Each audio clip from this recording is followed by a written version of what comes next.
নমস্কার। আচ্ছা, শীতের সকালে ঘুম থেকে উঠে সবচেয়ে বড় যুদ্ধটা কী নিয়ে হয় বলতে পারেন?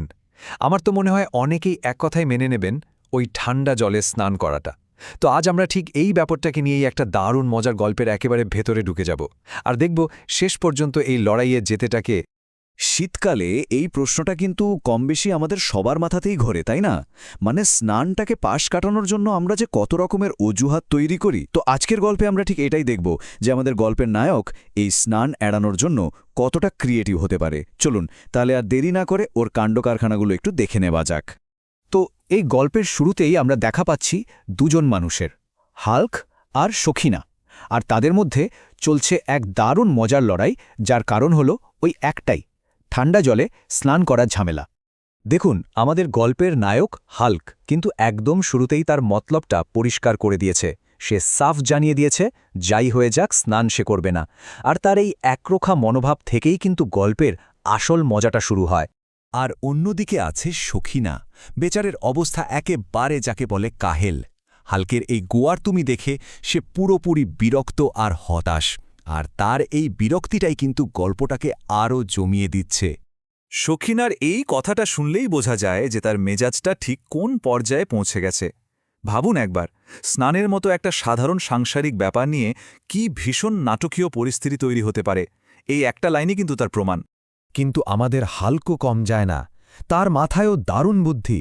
স্নান এড়ানোর জন্য সে কি সমাধান বের করল জানেন? পারফিউম, বাবা যায়। আর এই অদ্ভুত প্রস্তাবটাই কিন্তু পুরো ব্যাপারটাকে আরও অনেক বেশি মজার করে তুলেছে। আচ্ছা, যখন অনুরোধ উপরোধে আর কোনো কাজ হয় না, তখন কি হয়? ঠিক তাই, সখিনাও এবার আরও বড় একটা পদক্ষেপ নিতে বাধ্য হল। আর এখান থেকেই গল্পটা একটা একেবারে নতুন দিকে মোড় নিল। লড়াইটা এবার একেবারে চরমে পৌঁছে গেল। সখিনা তার ব্রহ্মাস্ত্রটা ছুঁড়ে দিল, বাবার বাড়ি চলে যাওয়ার হুমকি। কিন্তু তাতে কি হাল্ক টলল? না, সে তার সিদ্ধান্তে একদম পাহাড়ের মতো অটল। আর ঠিক এই পয়েন্টই কিন্তু গল্পটা পুরো ঘুরে গেল। সখিনা এবার বুঝতে পারল যে এই লড়াই একা জেতা যাবে না, তার দরকার একটা নতুন আরও বুদ্ধিদীপ্ত প্ল্যান। আর তাই সে ঠিক করল বাইরে থেকে সাহায্য নেবে। এবারে গল্পে আসছে আসল মাস্টার স্ট্রোক। চলুন এবার দেখে নেওয়া যাক কি ছিল দেওয়ানির সেই চমৎকার পরিকল্পনা, যা খেলার মোড়টাকেই পুরোপুরি ঘুরিয়ে দেবে। আর এই সময়ই এন্ট্রি হয় গল্পের আসল মাস্টারমাইন্ড, দেওয়ানির। সে যখন হাল্কের ওই দুর্গন্ধের ব্যাপারটা শুনল, তখন সে ঠিক করল এখানে জোর করে কিছু হবে না, বরং বুদ্ধির খেলা খেলতে হবে। প্ল্যানটা শুনলে মনে হবে খুবই সোজা, কিন্তু আসলে এটা একেবারে নিখুঁত। মাত্র 3টে স্টেপ, আর তাতেই সমস্যার সমাধান। আর এটা এত দারুণ একটা প্ল্যান, কারণ এটা কিন্তু হাল্কের জেদকে টার্গেট করছে না, বরং এটা কাজে লাগাচ্ছে সখিনার প্রতি হাল্কের ভালোবাসাকে। কি দারুণ একটা কৌশল, তাই না? দেওয়ানির কাছ থেকে এই বুদ্ধিটা পাওয়ার পর তো সখিনার মুখে হাসি আর ধরে না। সে যেন হাঁফ ছেড়ে বাঁচল। যাক, অবশেষে একটা উপায় তো পাওয়া গেল। তার আনন্দ আর কৃতজ্ঞতার আর কোনো সীমা রইল না।